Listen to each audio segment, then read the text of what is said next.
Umahataw na ang Panagbanga Weekend sa Baguio City at dinayong isa sa highlights ng Flower Festival, ang Grand Street Dance Parade. At mula sa City of Pines sa Katutok Live, si Jasmine Gabriel Galban ng GMA Regional TV, 1 North Central Luzon. Jasmine. Ivan, masaya at makulay ang ginanap na Grand Street Dance Parade na bahagi ng Panagbanga Festival dito sa Baguio City.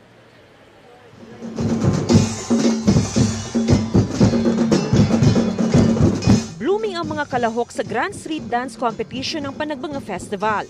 Level up at di matatawaran ang kanilang performances.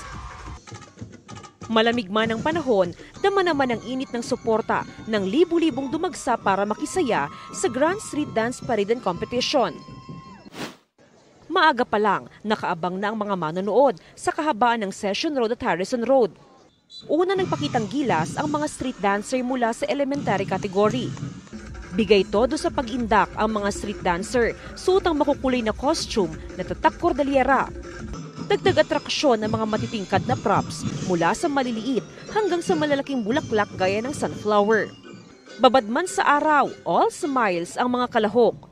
Ibinida ng mga kalahok sa open category ang ipinagmamalaking festival sa kanilang lugar, gaya sa Baguio City, Nueva Ecija, Pangasinan, Ilocos Sur at Kalinga.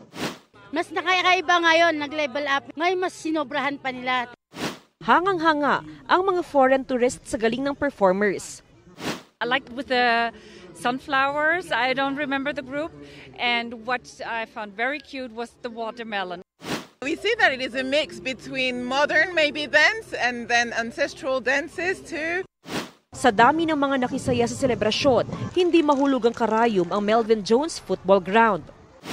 As we dance through the streets, let us remember the generations that have come before us, whose traditions and values continue to inspire us today. 13 contingent ang nagpasiklaban sa street dance competition.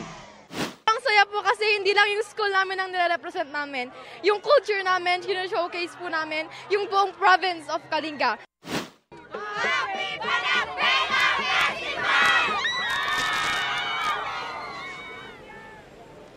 Ivan, pinaghahanda na sa ngayon ng Baguio Flower Festival Foundation Incorporated na gaganapin bukas na Grand Float Parade kung saan paparada yung 33 na floats kabilang dyan ang float ng GMA Network.